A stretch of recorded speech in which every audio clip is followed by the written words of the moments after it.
안녕하세요. 꿈바구니 야담설아입니다. 오늘 가져온 이야기는 버려진 아이에서 절의 여인으로 돌아온 한 여인의 복수극인데요. 이 처절한 복수극의 서사를 지금부터 들려드리겠습니다. 조선 영조 영간 경상도 북쪽 깊은 산자락 어딘가에 용천사라는 절이 있었습니다.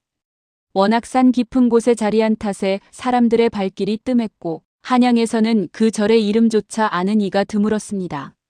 하지만 그 일대에 사는 백성들 사이에서만큼은 용천사에 얽힌 이야기가 입에서 입으로 전해지고 있었습니다. 그 절에 어느 해부터인가 설아라는 이름의 비구니가 들어왔는데 그 여자가 들어온 날부터 절 주변 산에서 호랑이 울음소리가 끊이지 않는다는 것이었습니다. 밤마다 산이 울었고 어떤 날은 절 담장 바로 밖까지 발자국이 찍혀 있었습니다. 마을 사람들은 말했습니다. 저 비구니는 사람이 아니야. 호랑이가 알아보는 거야. 하지만 그 말이 사실인지 거짓인지 설아라는 여자가 어디서 왔는지 왜 그 깊은 산속절에 홀로 들어왔는지는 아무도 몰랐습니다. 지금부터 그 이야기를 시작하겠습니다.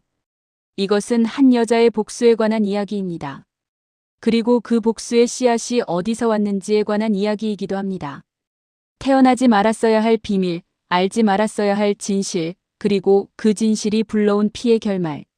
조선의 깊은 산이 품고 있던 이 이야기를 끝까지 함께 해주시기 바랍니다. 이야기는 설아가 태어나기 전으로 거슬러 올라갑니다.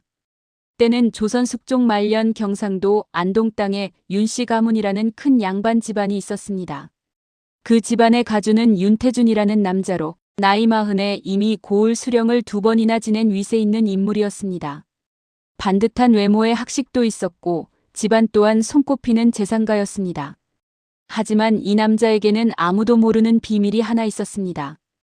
윤태준의 정실 부인은 박씨였습니다. 박씨는 현숙하고 지혜로운 여자였지만 혼인한 지 5년이 되도록 아이를 낳지 못했습니다. 그것이 윤태준의 가장 큰 근심이었습니다. 집안의 대를 이어야 했고 늙은 어머니 윤씨 노부인의 성화도 날로 심해졌습니다.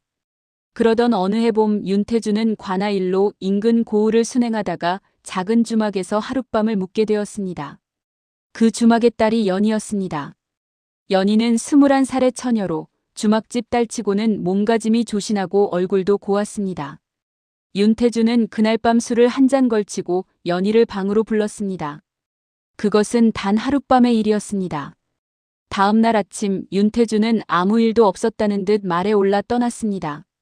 연희는 그의 뒷모습을 바라보며 아무 말도 하지 못했습니다. 그로부터 6달 뒤 연희의 배가 불러오기 시작했습니다. 연희의 어머니는 그 사실을 알고 경악했습니다. 아비 없는 자식을 낳으면 주막 살림도 끝나고 연희는 평생 손가락질을 받으며 살게 될 것이었습니다. 하지만 연희는 고집을 꺾지 않았습니다.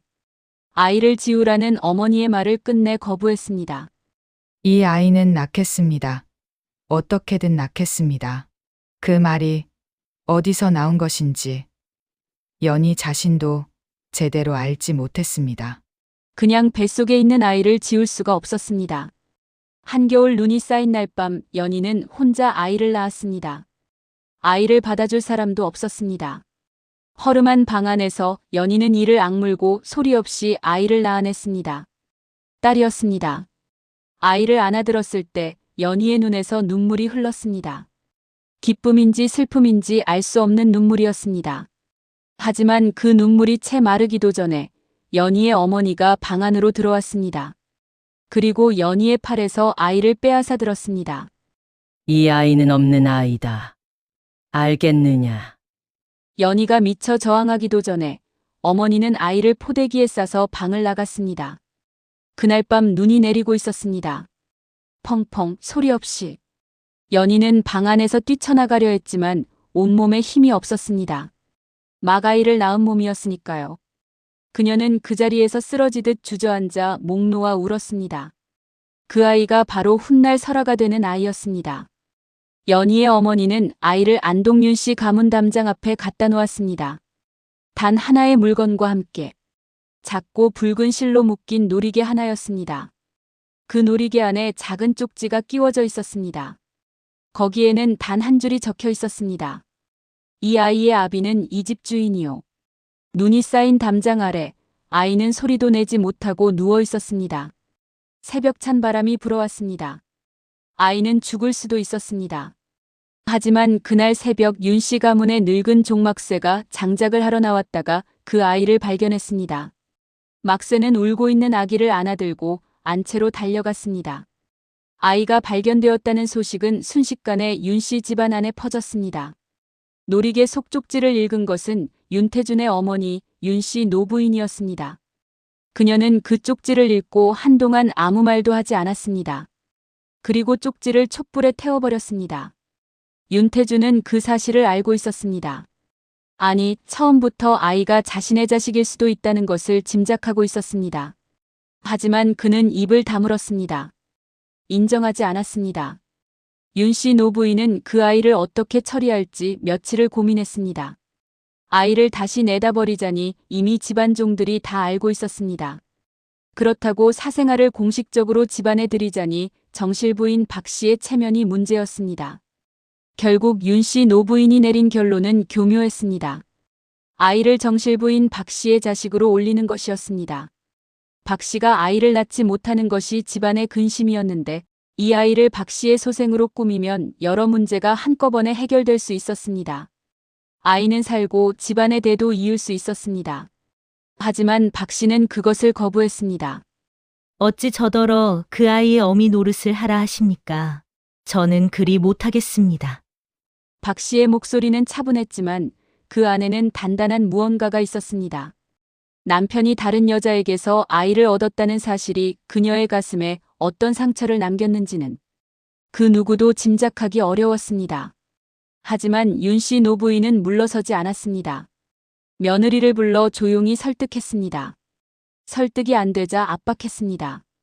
이 집안에서 아이를 낳지 못한 며느리가 어떤 처지에 놓이는지를 은근히 상기시켰습니다. 결국 박 씨는 항복했습니다. 아이는 공식적으로 박 씨의 딸로 등재되었습니다. 이름은 윤선아. 잘 피어나라는 뜻이었습니다. 하지만 박 씨는 그 아이를 한 번도 진심으로 안아주지 않았습니다. 아이를 볼 때마다 남편의 배신이 생각났고 자신의 굴욕이 떠올랐습니다. 아이 앞에서 그녀는 항상 차갑고 무표정했습니다. 윤태준은 딸 선아를 보며 처음에는 아무런 감정이 없었습니다. 하지만 아이가 걷고 말하기 시작하면서 그 눈빛이 어딘가 자신을 닮은 것 같다는 생각이 들었습니다. 그리고 그 생각이 그를 불편하게 만들었습니다. 그는 선아를 자꾸 피하게 되었습니다. 그렇게 선아는 아비도 어미도 진심으로 품어주지 않는 집안에서 자라났습니다. 집안의 종들은 선아가 진짜 아씨가 아니라는 것을 알고 있었습니다. 아무도 직접 말하지는 않았지만 선아를 대하는 눈빛이 달랐습니다. 선아는 어릴 때부터 그 차이를 느꼈습니다. 자신이 이 집안에서 무언가 다른 존재라는 것을. 선아는 조용하고 말수가 적은 아이로 자랐습니다. 하지만 그 눈빛은 조용한 수면 아래 무언가를 감추고 있는 것처럼 깊고 어두웠습니다. 한편 연희는 아이를 빼앗긴 후 혼자 살아갔습니다. 주막은 얼마 못 가 문을 닫았고 연희의 어머니는 그 이듬해에 병으로 세상을 떠났습니다. 연희는 혼자 남았습니다. 그녀는 인근 고을을 떠돌다가 결국 아무도 모르는 산 아래 마을의 작은 방 하나를 얻어 살았습니다.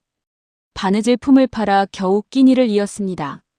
하지만 그녀는 딸을 잊지 않았습니다. 단 하루도. 그리고 언젠가 반드시 딸을 찾겠다고 마음속으로 수없이 다짐했습니다. 선아가 12살이 되던 해 그녀의 삶을 완전히 뒤집어 놓는 사건이 일어났습니다. 그해 봄 집안에 손님이 찾아왔습니다.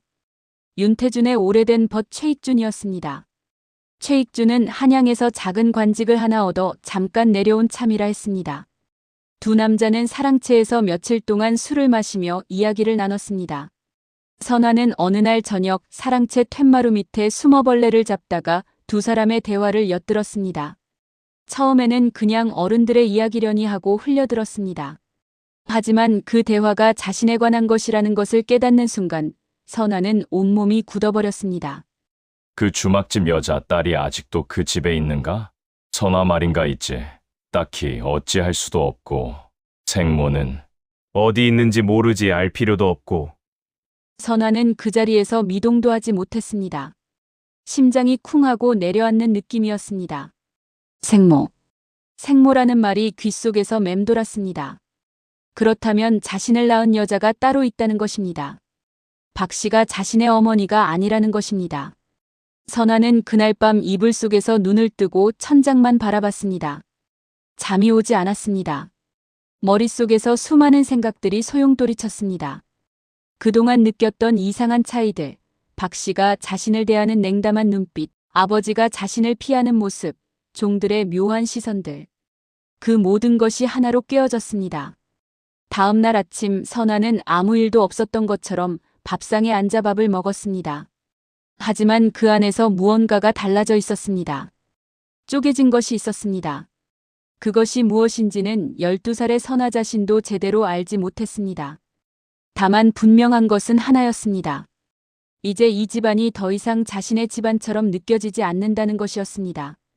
선아는 그날부터 몰래 집안을 뒤지기 시작했습니다. 자신의 출생에 관한 단서를 찾기 위해서였습니다. 아버지 윤태준의 서재를 뒤졌고 어머니 박 씨의 장롱을 뒤졌습니다. 하지만 아무것도 찾지 못했습니다. 쪽지는 이미 오래전에 제가 되어 있었으니까요. 단 한 가지 선아가 찾아낸 것이 있었습니다. 그것은 자신이 아기 때부터 항상 몸에 지니고 있던 놀이개였습니다. 작은 붉은 실로 묶인 그 놀이개. 어릴 때부터 그것이 항상 자신의 것이라고 느꼈는데 그게 어디서 왔는지는 한 번도 물어본 적이 없었습니다. 이제야 그 출처가 궁금해졌습니다. 선아는 막새 노인을 찾아갔습니다. 그 노인은 이미 늙어별채에서 쉬고 있었지만 선아가 찾아와 조용히 물어보자 한동안 침묵하다가 이야기를 해주었습니다. 그 놀이개와 함께 담장 앞에 놓여있던 자신을 발견한 이야기를. 선아는 그 이야기를 듣고 밖으로 나왔습니다. 그리고 대문 앞 커다란 느티나무 밑에 서서 한참 동안 하늘을 바라봤습니다. 울지 않았습니다. 울 것 같다는 생각도 들지 않았습니다. 다만 가슴 깊은 곳에서 차가운 불씨 같은 것이 일어나는 것을 느꼈습니다. 선아가 15살이 되던 해 박 씨에게 기적 같은 일이 일어났습니다. 박 씨가 임신을 한 것이었습니다. 혼인한 지 무려 20년 만의 일이었습니다. 집안 전체가 들썩였습니다. 윤 씨 노부인은 눈물을 흘렸고 윤태준은 그날 종들에게 술을 내렸습니다. 하지만 박 씨는 그 기쁨의 한가운데에서 조용히 다른 생각을 하고 있었습니다. 내 아이가 태어나면 선아는 이제 필요가 없다. 그 생각이 박 씨의 마음속에서 자라기 시작했습니다. 그동안 선아를 키우면서 쌓인 감정들, 남편의 배신을 증명하는 존재로서 선아를 바라볼 때마다 느꼈던 불쾌함, 그것들이 이제 하나의 방향으로 모이고 있었습니다. 박 씨는 조용히 움직이기 시작했습니다. 그녀는 먼저 윤태준을 설득했습니다. 선아를 멀리 보내자고. 친척 집에 맡기거나 아니면 혼처를 찾아 시집을 보내자고. 아직 15이지만 어려운 일은 아니었습니다. 윤태준은 그 제안을 선뜻 받아들였습니다. 사실 그도 선아가 자라날수록 불편함을 느끼고 있었습니다. 그 아이의 눈빛이 자신을 닮아 있다는 것이 자꾸 마음에 걸렸습니다. 무언가를 알고 있는 것 같은 그 눈빛이. 하지만 박 씨가 선택한 방법은 단순한 혼처를 찾는 것이 아니었습니다. 박 씨는 인근 고을의 이씨 가문이라는 곳과 선아의 혼담을 진행시켰습니다. 이씨 가문의 자제는 나이 23에 이미 2번이나 아내를 잃은 남자였습니다. 소문이 좋지 않았습니다. 첫 번째 아내는 병으로 죽었다고 했지만 두 번째 아내는 다락에서 떨어져 죽었다고 했습니다. 그런데 그 다락에서 떨어진 경위가 마을 사람들 사이에서 석연치 않다고 회자되고 있었습니다. 그런 집으로 선아를 보내려 한 것이었습니다. 선아는 그 혼담 이야기를 박 씨에게서 직접 들었습니다. 박 씨는 차갑게 말했습니다. 내 혼처가 정해졌다. 다음 달 안에 혼례를 치를 것이다. 선아는 그 말을 듣고 박 씨의 얼굴을 바라봤습니다. 박 씨는 눈을 마주치지 않았습니다. 선아는 이미 알고 있었습니다. 그 혼처가 어떤 곳인지를. 집안 종들의 수군거리는 소리를 엿들어 이미 파악하고 있었습니다. 이씨 가문의 아들이 어떤 사람인지, 전처들에게 어떤 일이 있었는지를. 선아는 그 순간 조용히 결단을 내렸습니다. 이 집을 떠나겠다. 하지만 그 혼처로 가는 것이 아니라 다른 방향으로. 혼례 날짜가 잡히고 닷새째 되던 밤 선아는 도망쳤습니다. 몸에 걸친 옷 한 벌과 아기 때부터 지니고 있던 붉은 놀이개, 그리고 막새 노인에게 몰래 얻은 노잣돈 몇 잎이 전부였습니다. 달도 없는 어두운 밤 선아는 담장을 타넘어 집을 나왔습니다. 그녀는 방향을 정하지 않고 무조건 걸었습니다. 마을을 벗어나 큰 길로 나섰다가 사람들의 눈을 피해 다시 산길로 들어섰습니다. 밤새 걷고 걸어 동이틀 무렵에는 이미 낯선 산 중턱에 도달해 있었습니다. 선아는 그곳에서 처음으로 쓰러지듯 주저앉았습니다. 온몸이 떨렸습니다. 두렵기도 했고 추위에 몸이 떨리기도 했습니다. 하지만 이상하게도 가슴이 시원했습니다. 그 답답한 집안에서 그 눈빛들로부터 벗어났다는 것이 몸이 먼저 알고 있었습니다. 이틀을 산속에서 헤매던 선아는 우연히 용천사의 아랫마을에 도달했습니다. 굶주림에 쓰러지기 직전이었습니다. 그녀를 발견한 것은 용천사에서 탁발을 나온 비구니 묘정이었습니다. 묘정은 이미 50을 바라보는 나이의 노비군이었습니다. 그녀는 쓰러진 선아를 보자마자 등에 업었습니다. 그리고 산을 올라 용천사로 데려왔습니다. 선아가 눈을 떴을 때 처음 보인 것은 처마 밑에서 흔들리는 풍경 소리였습니다. 맑고 조용한 소리였습니다. 그리고 그 소리가 어딘가 그녀의 가슴 속에 있는 무언가를 건드렸습니다. 묘정은 선아에게 어디서 왔는지, 왜 이 산에 혼자 있었는지를 묻지 않았습니다. 그저 죽을 한 사발 끓여주고 따뜻한 방을 내주었습니다. 선아는 며칠간 용천사에 머물렀습니다. 며칠이 열흘이 되고 열흘이 한 달이 되었습니다. 묘정은 선아를 내보내지 않았습니다. 선아도 나가지 않았습니다. 그렇게 선아는 자연스럽게 용천사에 남게 되었습니다. 머리를 깎은 것은 그로부터 2달 뒤였습니다. 머리를 깎는 날 선아는 처음이자 마지막으로 울었습니다. 묘정이 물었습니다. 왜 우느냐? 잊어야 할 것이 너무 많아서요. 묘정은 아무 말도 하지 않았습니다. 그저 선아의 등을 한번 가볍게 두드려 주었습니다. 그리고 선아는 법명을 받았습니다. 설아. 눈 속에서 피어난 꽃이라는 뜻이었습니다. 설아가 용천사에 들어온 첫날 밤 이상한 일이 일어났습니다. 한밤중에 절 주변 산에서 호랑이 울음소리가 들려온 것이었습니다. 용천사는 깊은 산속에 있었으니 호랑이가 나타나는 것 자체가 이상한 일은 아니었습니다. 하지만 그 울음소리는 여느 호랑이 소리와 달랐습니다. 위협적이지 않았습니다. 오히려 무언가를 부르는 것 같은 기이하게 낮고 길게 늘어지는 소리였습니다. 묘정 비구니는 그 소리를 듣고 방 창문을 열어 어둠 속을 바라봤습니다. 그리고 아무 말도 하지 않고 다시 창을 닫았습니다. 다음 날 아침 절 담장 밖에 커다란 호랑이 발자국이 찍혀 있었습니다. 발자국은 담장을 한 바퀴 돌아 다시 숲속으로 사라져 있었습니다. 묘정은 그 발자국을 보며 혼자 중얼거렸습니다. 내가 왔구나. 그 말이 무슨 의미인지 설아는 처음에 알지 못했습니다. 하지만 그 이후에도 호랑이는 계속 왔습니다.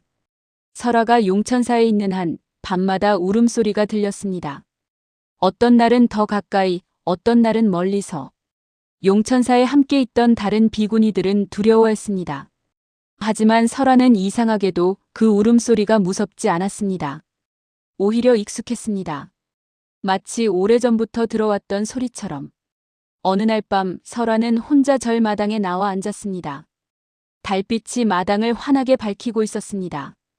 그리고 멀리 숲 언저리에서 2개의 눈빛이 반짝이는 것이 보였습니다. 호랑이였습니다. 설아는 도망치지 않았습니다. 그냥 그 눈빛을 바라봤습니다. 호랑이도 움직이지 않았습니다. 그저 그 자리에 서서 설아를 바라봤습니다. 두 생명이 오랜 시간 그렇게 서로를 바라보다가 마침내 호랑이가 먼저 몸을 돌려 숲속으로 사라졌습니다. 설아는 그 자리에서 오랫동안 달을 바라보며 앉아 있었습니다. 다음 날 아침 묘정 비구니가 설아를 불렀습니다. 그리고 처음으로 이런 말을 했습니다. 저 호랑이는 예사 짐승이 아니다. 내가 이 산에 오기 전부터 저 산에 살았는데 내가 온 뒤로 더 자주 내려오는구나. 무언가 인연이 있는 것 같다. 인연이라 하심은 이 산에는 오래된 이야기가 있다. 말했다.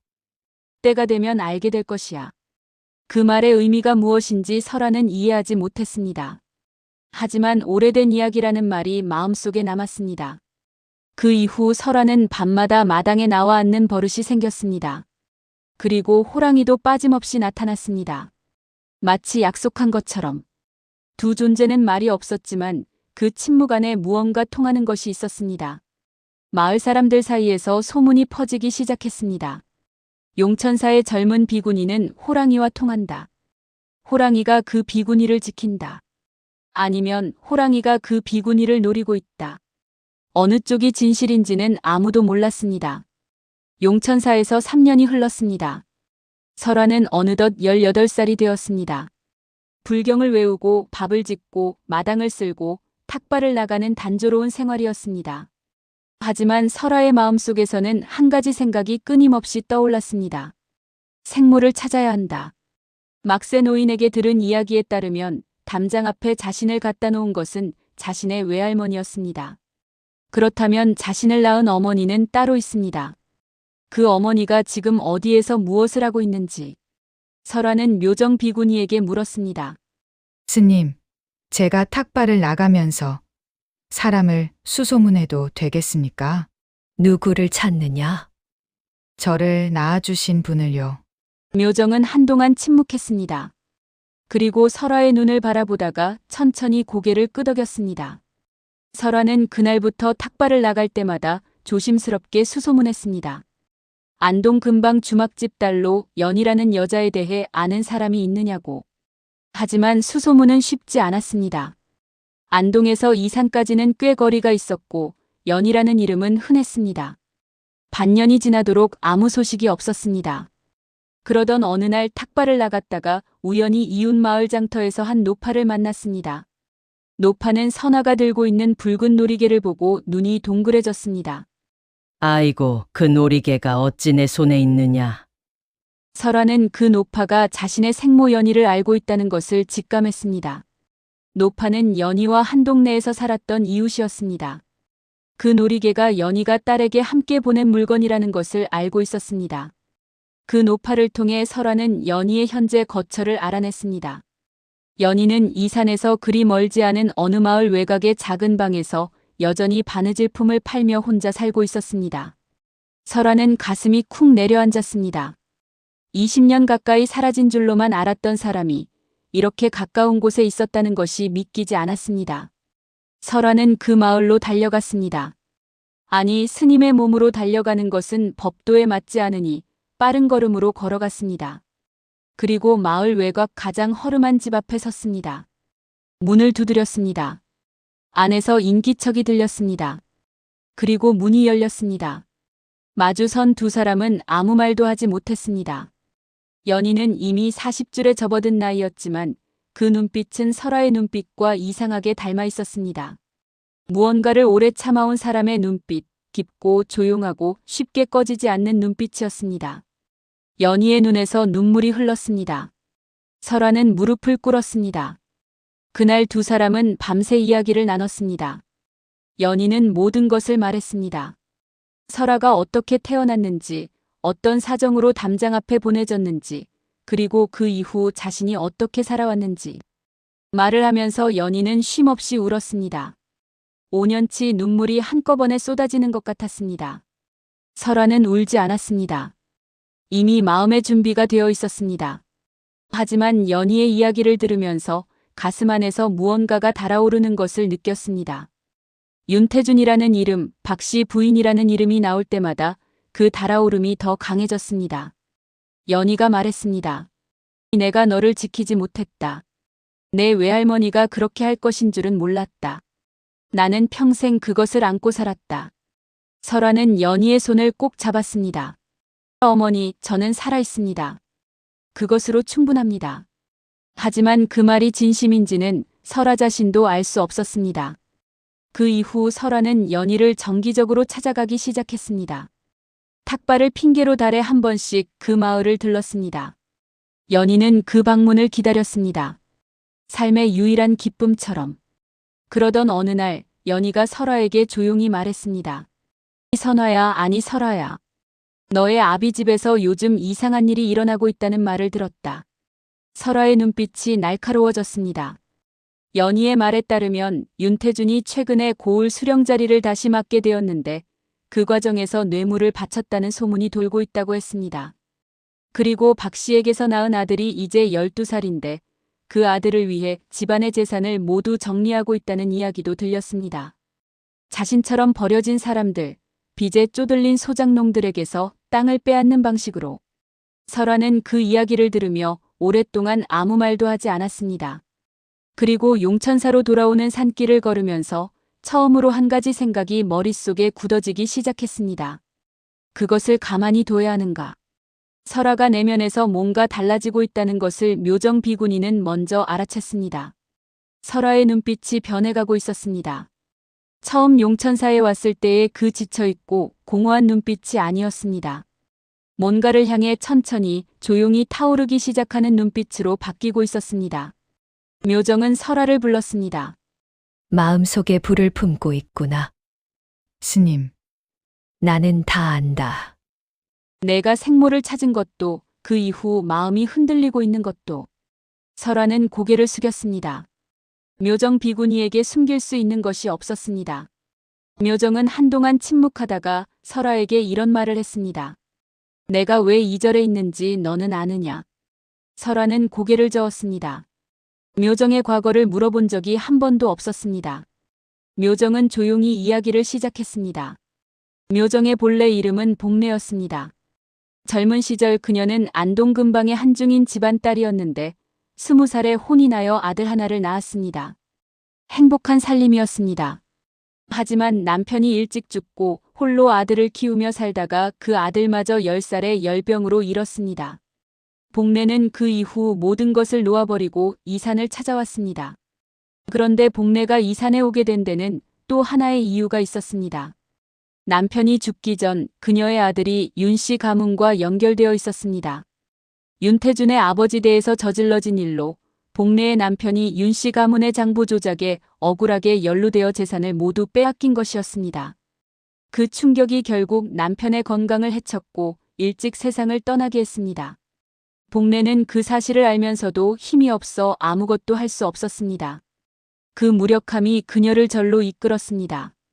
설아는 그 이야기를 들으며 가만히 앉아 있었습니다. 윤씨 가문. 그 이름이 다시 나왔습니다. 묘정은 설아의 눈빛을 읽었습니다. 그리고 말했습니다. 나는 내가 무슨 생각을 하는지 안다. 하지만 복수는 그 불꽃이 자신도 태운다는 것을 잊지 마라. 설아 스님도 복수를 원하지 않으셨습니까? 원했지. 하지만 내가 택한 것은 이 산이었다. 내가 무엇을 택하는지는 내가 결정할 일이다. 그 말을 끝으로 묘정은 방을 나갔습니다. 설아는 홀로 남아 밤새 생각했습니다. 스님이 말한 것처럼 복수는 자신도 태웁니다. 그것을 알고 있었습니다. 하지만 알고 있다고 해서 그 불을 끌 수 있는 것은 아니었습니다. 그해 가을 연희가 설아를 찾아왔습니다. 직접 산을 올라온 것이었습니다. 연희의 얼굴에는 무언가 긴박한 기색이 역력했습니다. 연희는 숨을 고르고 말했습니다. 윤태준이 수령 자리에서 물러나게 되었다는 소문이 있어. 뇌물 사건이 결국 위에까지 알려진 모양이야. 그런데 그 과정에서 박 씨가 한 일이 드러났다는 이야기도 들었다. 설아는 눈썹이 올라갔습니다. 박 씨가 한 일이요? 연희가 전한 이야기는 이랬습니다. 윤태준이 수령 자리를 얻기 위해 뇌물을 바칠 때 그 돈의 출처가 집안 소작농들에게서 불법으로 거두어들인 것이었습니다. 그런데 그 과정을 주도한 것이 윤태준이 아니라 박 씨였다는 것입니다. 박 씨가 남편 모르게 독단으로 장부를 조작하고 소작농들을 협박하여 돈을 뜯어냈다는 증언이 나오고 있었습니다. 더욱 충격적인 것은 그 다음이었습니다. 박 씨가 아들에게 모든 재산을 물려주기 위해 꾸민 일들 중에 설아를 이 씨 가문으로 시집 보내려 한 것이 단순한 혼처 문제가 아니었다는 것이 밝혀진 것이었습니다. 이 씨 가문의 그 아들은 박 씨와 내통하고 있었고 박 씨는 설아가 시집 간 뒤 얼마 지나지 않아 죽기를 바랐다는 것이었습니다. 전처들이 죽어나간 것도 우연이 아니었습니다. 그리고 설아가 죽으면 그 집과의 혼사를 통해 집안 간 재산 거래를 할 계획이 있었다는 것이 드러나고 있었습니다. 설아는 그 말을 듣고 한동안 아무 말도 하지 못했습니다. 그러니까 박 씨는 자신을 죽이려 했던 것입니다. 처음부터 머릿속에서 수많은 조각들이 맞춰지기 시작했습니다. 그 혼담이 갑자기 진행된 것, 박 씨가 그 혼처에 대한 소문을 알면서도 강행한 것, 날짜를 서두른 것, 모든 것이 계획된 것이었습니다. 설아는 천천히 일어섰습니다. 그리고 밖으로 나가 마당을 한 바퀴 걸었습니다. 어두운 산 위에서 호랑이 울음소리가 들렸습니다. 설아는 그 소리를 들으며 눈을 감았습니다. 그리고 마음속으로 결정했습니다. 이제 움직일 때가 되었습니다. 설아가 선택한 방법은 직접적인 대결이 아니었습니다. 그녀는 용천사를 찾아오는 탁발객들과 인근 마을 사람들 사이에 촘촘한 그물을 치기 시작했습니다. 절에 오는 사람들의 이야기를 귀담아 들었고 필요한 정보를 조금씩 모았습니다. 그녀의 기억력은 뛰어났고 한 번 들은 것은 절대 잊지 않았습니다. 설아가 먼저 움직인 것은 소장농들이었습니다. 박 씨에게 피해를 입은 소장농들 중 상당수가 설아가 탁발을 다니는 마을에 살고 있었습니다. 설아는 그들을 하나하나 찾아가 이야기를 나눴습니다. 억울한 사정을 들어주고 무엇을 증명할 수 있는지를 물었습니다. 그리고 그들의 증언을 하나의 문서로 정리했습니다. 비구니가 어디서 문서를 썼느냐고 의아해하실 수 있습니다. 설아는 묘정 비구니에게서 글씨를 배웠습니다. 묘정은 젊은 시절 남편이 공부하는 것을 옆에서 배워 글을 깨쳤고 그것을 설아에게 가르쳤습니다. 설아는 비구니가 되면서 불경을 읽고 쓰는 과정에서 더욱 글솜씨를 키웠습니다. 소장농들의 증언이 모이기 시작했습니다. 장부 조작의 증거, 협박을 받은 사람들의 진술. 설아는 그것을 조용히 체계적으로 모았습니다. 그 다음에는 이씨 가문을 건드렸습니다. 설아는 전처들의 죽음에 대해 알고 있는 사람을 찾기 시작했습니다. 이씨 가문에서 일했다가 나온 종들, 그 집 근방에 사는 사람들. 그중 한 명을 통해 결정적인 정보를 얻었습니다. 이씨 가문의 아들이 첫 번째 아내의 죽음에 직접 관여했다는 것을 알고 있는 목격자가 있었습니다. 당시 그 집에서 일하다가 쫓겨난 늙은 여종이었습니다. 설아는 그 여종을 찾아갔습니다.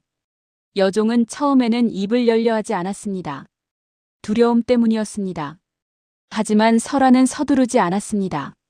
여러 번 찾아갔고 여종의 이야기를 들어주고 신뢰를 쌓았습니다. 그리고 마침내 여종은 입을 열었습니다. 그 증언의 내용은 충격적이었습니다. 이씨 가문의 아들이 첫 번째 아내를 직접 죽인 것은 아니었지만 병든 아내에게 약을 먹이지 않고 방치하여 죽게 만든 것이었습니다. 두 번째 아내는 아들에게 맞은 뒤 다락에 올라갔다가 정신을 잃고 떨어진 것이었습니다.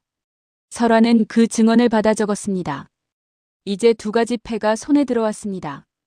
박 씨의 비리 증거 그리고 이씨 가문의 범죄 증거. 하지만 설아는 아직 움직이지 않았습니다. 마지막 패가 하나 더 있었습니다. 가장 중요한 패였습니다. 그것은 자신의 출생 비밀이었습니다. 때마침 윤태준이 수령자리에서 물러나 안동집으로 돌아왔다는 소식이 들려왔습니다. 수령자리에서 물러난 것은 자진한 것이었는지 쫓겨난 것인지 알 수 없었지만 어쨌든 그는 집에 있었습니다.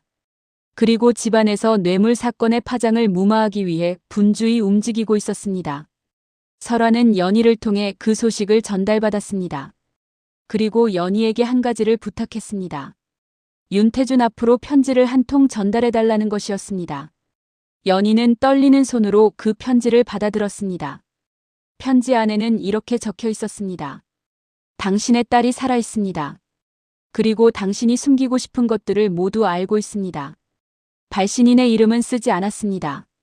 하지만 윤태준이 읽으면 짐작할 수 있을 것이었습니다. 편지를 받은 윤태준의 반응은 즉각적이었습니다. 그는 박 씨를 불렀습니다. 선아가 살아있다고 한다. 박 씨의 얼굴이 굳었습니다. 그녀는 선아가 그 혼처로 시집가지 않고 사라진 이후 어디선가 죽었을 것이라고 생각하고 있었습니다. 여자 혼자 집을 나가 살아남기 어렵다고 판단했기 때문입니다. 살아있다는 것만으로도 충격이었는데 모든 것을 알고 있다는 말은 박 씨를 더욱 뒤흔들었습니다. 박 씨는 조용히 말했습니다. 찾아야 합니다. 빨리요. 윤태주는 사람을 풀었습니다. 설아를 찾기 위해 인근 고을 곳곳에 사람을 보냈습니다. 하지만 설아는 이미 알고 있었습니다. 윤태준이 사람을 풀었다는 것을. 용천사는 산 깊숙이 있었고 그 주변 마을 사람들은 설아를 알고 있었습니다. 설아가 누군가에게 위험에 처했다는 것을 사람들이 먼저 알아채고 소식을 전해왔습니다. 설아는 용천사에서 묘정비구니와 마주 앉았습니다. 이제 어찌할 것이냐? 저는 숨지 않겠습니다. 제가 먼저 나가겠습니다. 묘정은 오랫동안 설아의 얼굴을 바라봤습니다. 그리고 천천히 고개를 끄덕였습니다. 그날 밤 호랑이 울음소리가 유난히 길게 울렸습니다. 마치 무언가를 감지한 것처럼 산 전체가 울리도록. 설아가 직접 안동으로 내려갔습니다. 비구니의 옷을 입고 손에는 아무것도 들지 않고 홀로 걸어서. 설아가 향한 곳은 윤씨 가문의 집이 아니었습니다. 먼저 안동 관아였습니다. 그녀는 그곳에서 관아의 아전을 만났습니다. 그리고 소매 안에서 두툼한 문서 묶음을 꺼내 탁자 위에 올려놓았습니다. 소장농들의 증언서, 장부 조작의 증거, 이씨 가문 여종의 증언서, 그리고 자신의 출생 경위를 밝힌 문서까지. 아전은 그 문서들을 하나하나 훑어보면서 표정이 굳어갔습니다. 내용이 충격적이었기 때문입니다. 설아는 조용히 말했습니다. 아전은 윤태준의 핏줄입니다. 그리고 이 문서들은 모두 사실에 근거한 것입니다. 관아에서 제대로 조사해 주시기를 바랍니다. 아전은 한동안 아무 말도 못했습니다. 비구니가 이런 문서를 가지고 관아에 나타날 것이라고는 상상도 못했을 것입니다. 설아는 그 자리에서 더 이상 말하지 않았습니다. 문서를 놓고 관아를 나왔습니다. 그 다음 향한 곳은 윤씨 가문의 집이었습니다. 설아가 대문 앞에 섰을 때 문지기 종이 놀란 눈으로 바라봤습니다. 비구니가 혼자 윤씨 집 앞에 나타난 것이었습니다. 설아는 말했습니다. 주인 어른께 전해주시오. 버렸던 딸이 찾아왔다고. 집안이 한동안 술렁였습니다. 그리고 잠시 후 대문이 열렸습니다. 설아는 안으로 들어갔습니다. 5년 전 담장을 타넘어 도망쳤던 그 집, 그 마당으로. 사랑채에 윤태준이 앉아 있었습니다. 예전보다 많이 늙어 있었습니다. 하지만 그 눈빛만큼은 여전히 냉정했습니다. 설아는 그 앞에서 절을 하지 않았습니다. 그냥 똑바로 서서 윤태준의 눈을 바라봤습니다. 윤태준도 설아를 바라봤습니다. 오랜 침묵이 흘렀습니다. 그리고 윤태준이 먼저 입을 열었습니다. 어떻게 된 것이냐? 모든 것이 관아에 전달되었습니다. 아버지께서 알아야 할 것들이요. 그 말에 윤태준의 얼굴이 굳었습니다. 그 순간 안채 쪽에서 박 씨가 뛰쳐나왔습니다. 그녀의 얼굴은 창백했습니다. 설아를 보자마자 박 씨는 소리쳤습니다. 감히 내가 이 집에 어찌 발을 들여. 너 같은 것이. 설아는 박 씨를 바라봤습니다. 차갑게 그리고 조용히. 저를 이씨 가문으로 보내려 한 것이 무슨 의도였는지 관아에서 알아볼 것입니다. 박 씨의 입이 굳었습니다. 그 자리에 있던 집안 식구들, 종들이 모두 숨을 죽였습니다. 설아가 관아에 문서를 제출한 뒤 안동 일대가 발칵 뒤집혔습니다. 관아에서 조사가 시작되었습니다. 소장농들의 증언이 줄줄이 이어졌고 장부를 직접 조작하는 데 가담한 중간 상인도 결국 입을 열었습니다. 이씨 가문에서는 여종의 증언을 뒷받침하는 또 다른 증거들이 나왔습니다. 첫 번째 처가 쓰러지기 직전에 아들의 손에 맞아 피를 흘렸다는 것을 본 이웃이 있었습니다. 윤태준은 관아의 조사가 시작되자마자 병을 핑계로 집안에 틀어박혔습니다. 하지만 피할 수 없었습니다. 박 씨가 저지른 일들이 하나하나 밝혀지면서 그 뒤에 윤태준이 있었다는 것이 분명해졌습니다. 박 씨가 독단으로 한 것이 아니었습니다. 윤태준이 알면서 허락한 것들이 있었습니다. 박 씨는 처음에는 모든 것을 자신이 독단으로 한 것이라고 주장했습니다. 남편을 보호하려 했습니다. 하지만 조사가 깊어질수록 박 씨가 숨기려 했던 것들이 하나씩 드러났습니다. 가장 충격적인 것은 이씨 가문과의 거래였습니다. 박 씨는 설아를 이씨 가문으로 보내면서 그 대가로 이 씨 가문의 땅 일부를 윤 씨 집안으로 넘기기로 약속을 받아두고 있었습니다. 설아가 이 씨 가문에서 얼마 못 가 죽으면 윤 씨 집안은 그 땅을 받고 이 씨 가문도 살인 사실을 덮을 수 있는 구조였습니다. 두 집안 모두 이익이 되는 거래였습니다. 그 거래의 거래 상대가 된 것이 설아의 목숨이었습니다.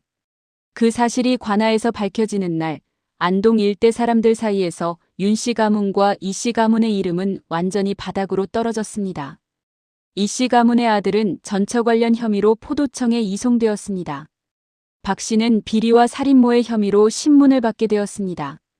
윤태주는 뇌물수수와 공모 혐의에서 자유롭지 못하게 되었습니다. 윤 씨 가문은 하루아침에 무너졌습니다. 5년 전까지만 해도 안동 일대 손꼽히는 양반가였던 집안이 이제는 관아의 조사 대상이 된 것이었습니다. 설아는 이 모든 것이 진행되는 동안 안동에 머물렀습니다. 어느 민가의 방 하나를 빌려 조용히 지냈습니다. 연희도 그곳에 함께 있었습니다. 어느 날 저녁 연희가 설아에게 말했습니다. 이제 된 것이냐? 아직 끝나지 않았습니다. 연희는 딸의 눈빛을 보았습니다. 아직 타고 있는 그 눈빛을. 설아야, 이제 그만하자. 내가 더 이상 불에 타는 것을 보고 싶지 않다. 설아는 어머니의 손을 잡았습니다. 하지만 아무 대답도 하지 않았습니다. 사건이 어느 정도 마무리되어 갈 무렵 설아는 용천사로 돌아왔습니다. 하지만 이미 달라진 것들이 있었습니다. 윤태준이 관아의 조사를 받다가 갑자기 쓰러졌다는 소식이 들렸습니다. 지병이 있었는데 충격이 겹쳐 몸이 급격히 나빠진 것이었습니다. 박 씨는 신문을 받는 과정에서 모든 것이 밝혀지자 끝내 자신의 죄를 인정했습니다. 그녀는 유배형을 받았습니다. 이 씨 가문의 아들은 전처를 방치하여 죽음에 이르게 한 죄로 처벌받았습니다. 두 번째 처에 대한 혐의도 함께 엮였습니다. 설아는 그 모든 결말을 멀리서 전해 들었습니다. 용천사에 돌아온 설아는 묘정비군이 앞에 앉았습니다. 끝났느냐? 네, 끝났습니다. 마음은 어떠하냐? 설아는 잠시 생각했습니다. 시원하지 않습니다. 그 대답이 진심이었습니다. 복수가 완성되었습니다. 박 씨는 처벌받았고 이 씨 가문도 처벌받았습니다. 윤태준의 집안은 몰락했습니다. 자신이 원하던 것들이 이루어졌습니다. 하지만 그것으로 가슴속에 있던 것이 사라진 것은 아니었습니다. 설아는 그날 밤 마당에 나와 앉았습니다. 달이 밝았습니다. 잠시 후 산 위에서 호랑이 울음소리가 들렸습니다. 설아는 고개를 들어 산을 바라봤습니다. 그런데 그날 밤은 달랐습니다. 호랑이가 숲 언저리가 아니라 절마당 안으로 들어와 있었습니다. 조용히 발소리도 없이 담장 안에 들어선 호랑이는 설아와 마주보고 섰습니다. 설아는 움직이지 않았습니다. 심장이 빠르게 뛰었지만 도망가고 싶다는 생각이 들지 않았습니다. 호랑이는 설아에게 천천히 걸어왔습니다. 그리고 코를 들이밀어 설아의 손을 한번 건드렸습니다. 그것이 전부였습니다. 호랑이는 그대로 몸을 돌려 다시 담장 넘어 산속으로 사라졌습니다. 설아는 호랑이가 건드린 손을 한동안 바라봤습니다. 그리고 처음으로 소리내어 울었습니다. 왜 우는지 알 수 없었습니다. 하지만 눈물이 멈추지 않았습니다. 오래 울었습니다. 묘정 비구니가 방 안에서 그 울음소리를 들었습니다. 그녀는 문을 열지 않았습니다. 그냥 두었습니다. 그것이 지금 설아에게 필요한 것이라는 것을 알았기 때문입니다. 그 일이 있고 나서 달이 2번 바뀌었습니다. 설아는 묘정 비구니에게 말했습니다. 용천사를 떠나겠다고. 묘정은 놀라지 않았습니다. 어디로 갈 것이냐? 어머니, 곁으로 가겠습니다. 어머니가 너무 오래 혼자였습니다. 묘정은 오랫동안 설아의 얼굴을 바라봤습니다. 그리고 천천히 말했습니다. 불문부엄원을 나가는 것이 쉬운 일이 아니다. 하지만 내가 이 산에 온 것은 도망치기 위해서였지. 원래 승이 될 팔자는 아니었다. 가거라. 설아는 고개를 숙여 인사를 올렸습니다. 그리고 짐을 쌌습니다. 아기 때부터 지니고 있던 붉은 놀이개와 불경 한 권, 그것이 전부였습니다. 용천사를 나오는 날 산길을 걷는 설아의 곁으로 어디선가 바람이 불어왔습니다. 나뭇잎들이 흔들렸습니다. 그리고 멀리 산 어딘가에서 호랑이 울음소리가 한번 멀게 들려왔습니다. 설아는 발걸음을 잠시 멈추고 산을 돌아봤습니다. 그리고 조용히 말했습니다. 잘 있어요. 그 말이 호랑이에게 하는 말인지 용천사에게 하는 말인지 아니면 지난 시간들에게 하는 말인지는 알 수 없었습니다. 설아는 다시 발걸음을 옮겼습니다. 산을 내려가면서 연희가 사는 마을을 향해 설아가 산을 내려온 뒤 윤태준이 세상을 떠났다는 소식이 들려왔습니다. 관아의 조사를 받던 중 쓰러진 뒤 회복하지 못하고 끝내 눈을 감은 것이었습니다.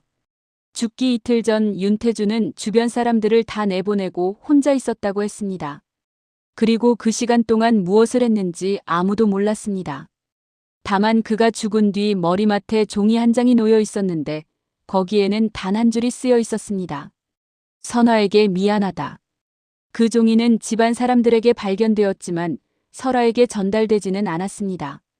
윤 씨 가문이 몰락하는 과정에서 수많은 물건들이 흩어졌고 그 종이도 그 속에서 사라졌습니다. 설아는 그 내용을 영영 알지 못했습니다.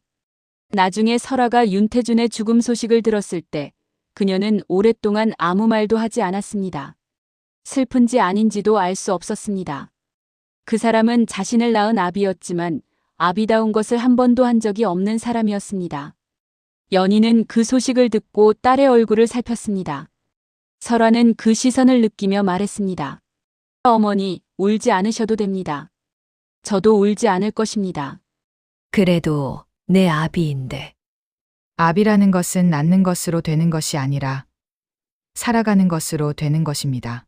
그 사람은 그것을 하지 않았습니다. 연희는 그 말에 아무 대꾸도 하지 못했습니다. 윤 씨 가문은 그 이후 급격히 쇠락했습니다. 박 씨는 유배지에서 몇 해 뒤 세상을 떠났고 윤태준의 아들은 아버지의 비리에 연루되어 관직의 길이 막혔습니다. 한때 안동 일대를 주름잡던 그 가문이 반세대 만에 이름도 남기지 못하게 된 것이었습니다. 설아는 연희 곁에서 살기 시작했습니다. 처음에는 어색했습니다. 설아는 오랜 시간 비구니로 살았고 연희는 혼자서 수십 년을 살아온 여자였습니다. 두 사람 사이에 있는 것들, 빼앗긴 시간들, 나누지 못한 이야기들이 너무 많았습니다. 하지만 함께 밥을 짓고 빨래를 하고 저녁에 나란히 앉아 하늘을 바라보는 나날이 반복되면서 두 사람은 조금씩 채워지기 시작했습니다. 설아는 더 이상 비구니의 회색 옷을 입지 않았습니다. 머리도 조금씩 자라기 시작했습니다. 연희는 딸을 위해 작은 것들을 해주는 것이 기뻤습니다. 아침에 밥을 차리고 밤에 이불을 덮어주고 20해 가까이 하지 못했던 것들을. 어느 날 저녁 연희가 설아에게 물었습니다. 이제 앞으로 어찌 살 것이냐? 혼처라도 찾아야 하지 않겠느냐? 어머니, 저는 지금 이것으로 충분합니다. 이것이라니? 어머니, 곁에 있는 것이요. 연희의 눈에서 눈물이 흘렀습니다. 설아는 어머니의 눈물을 보며 처음으로 미소를 지었습니다. 그 미소가 너무 오랜만이었습니다. 설아 자신도 자신이 웃을 수 있다는 것을 잊고 있었습니다. 설아는 마을에서 조용히 자리를 잡기 시작했습니다. 글을 알고 있었기에 인근 아이들에게 글을 가르치는 일을 시작했습니다. 처음에는 두어 명이었는데 소문이 나면서 점점 늘어났습니다. 마을 사람들은 처음에는 비구니 출신이라 어색해했지만 설아가 아이들을 가르치는 모습을 보면서 점차 신뢰하기 시작했습니다. 설아는 그 평온한 나날 속에서 조금씩 달라지고 있었습니다. 가슴 안에서 오랫동안 타오르던 불꽃이 서서히 잦아들고 있었습니다. 꺼진 것이 아니었습니다. 다만 파괴하는 불이 아니라 따뜻하게 켜져 있는 불로 바뀌고 있었습니다. 설아가 산을 내려온 지 3년이 흘렀습니다. 그동안 용천사에서 소식이 종종 들려왔습니다.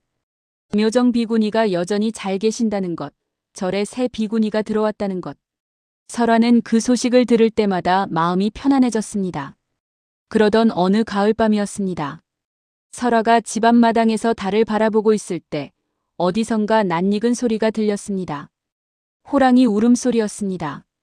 설아는 눈썹을 치켜 올렸습니다. 이곳은 용천사 근방이 아닌 마을이었습니다. 호랑이가 내려오기엔 산과 거리가 있었습니다. 하지만 그 소리는 분명 들렸습니다. 그것도 한 번이 아니라 2번, 3번. 설아는 마당 밖으로 나갔습니다. 달빛이 환한 길을 따라 마을 어귀까지 걸어갔습니다. 마을 어귀 느티나무 아래 무언가가 있었습니다. 가까이 가보니 어린 호랑이 한 마리였습니다. 다리 한쪽이 덫에 걸려 상처를 입은 채로 나무 아래 웅크리고 있었습니다. 어미는 없었습니다. 어린 새끼 혼자였습니다. 설아는 그 호랑이를 보고 오래 서 있었습니다. 그리고 천천히 몸을 낮춰 그 앞에 쪼그려 앉았습니다. 어린 호랑이는 으르렁거렸습니다. 하지만 설아가 움직이지 않자 소리가 조금씩 잦아들었습니다. 설아는 손을 내밀었습니다. 호랑이가 코를 킁킁거리며 그 손의 냄새를 맡았습니다. 그 순간 설아의 머릿속에 용천사 마당에서 마주쳤던 그 큰 호랑이의 눈빛이 떠올랐습니다. 오래전 처음 마주쳤을 때의 그 눈빛. 설아는 혼자 중얼거렸습니다. 네가 보낸 것이냐? 어린 호랑이는 다시 한번 코를 설아의 손에 가져다 댔습니다. 설아는 그날 밤 어린 호랑이를 데려와 상처를 치료해 주었습니다. 연희는 놀라서 소리를 질렀지만 설아가 조용히 말했습니다. 어머니, 오래 혼자였던 것들은 그냥 두면 안 됩니다. 연희는 딸의 얼굴을 바라봤습니다. 그리고 아무 말도 하지 않고 고개를 끄덕였습니다. 어린 호랑이는 며칠 뒤 상처가 아물자 스스로 마을을 떠나 산으로 올라갔습니다. 하지만 그 이후로도 가끔 마을 어귀에서 호랑이 울음소리가 들린다고 했습니다. 한밤중에 한 번씩 멀고 나지막하게. 마을 사람들은 설아 덕분에 호랑이가 마을을 지켜준다고 말했습니다. 설아의 이야기는 이렇게 흘러갑니다. 담장 앞 눈 속에 버려진 아이. 자신이 누구인지도 모른 채 차가운 집안에서 자라난 아이. 진실을 알고 도망쳐 산속절에서 비구니가 된 여자. 그리고 자신을 죽이려 했던 자들을 하나하나 무너뜨린 다음 어머니 곁으로 돌아온 여자. 설아는 자신의 삶에서 단 한 번도 누군가로부터 온전히 지켜진 적이 없었습니다. 아비는 그녀를 버렸고 어미는 그녀를 지키지 못했고 계모는 그녀를 죽이려 했습니다.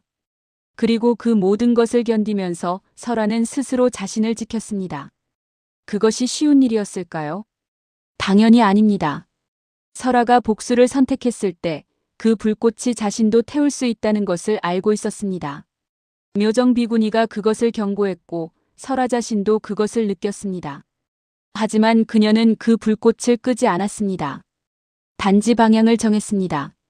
자신을 태우는 불이 아니라 잘못된 것들을 비추는 빛으로 쓰기로. 그것이 설아가 선택한 방식이었습니다. 호랑이가 왜 설아를 따라다녔는지에 대해 마을 사람들은 여러 이야기를 했습니다. 어떤 이는 설아가 전생에 호랑이였다고 했습니다. 어떤 이는 설아의 억울한 기운이 산의 정기를 불렀다고 했습니다. 또 어떤 이는 그냥 설아가 두려움이 없었기에 호랑이도 두려움 없이 다가올 수 있었던 것이라고 했습니다. 어느 쪽이 진실인지는 알 수 없습니다. 다만 분명한 것은 하나입니다. 설아는 눈 속에 버려졌지만 얼어 죽지 않았습니다.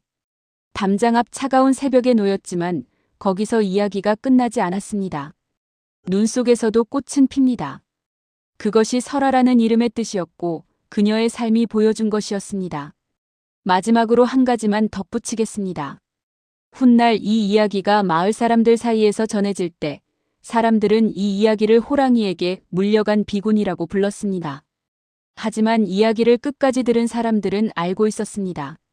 설아는 호랑이에게 물려간 것이 아니었습니다.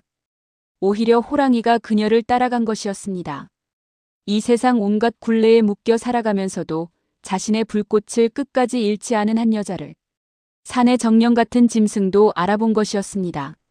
그것이 진짜 이야기입니다. 오늘 제가 가져온 이야기는 어떠셨나요? 재밌게 즐기셨다면 구독과 좋아요, 알람 설정 부탁드립니다.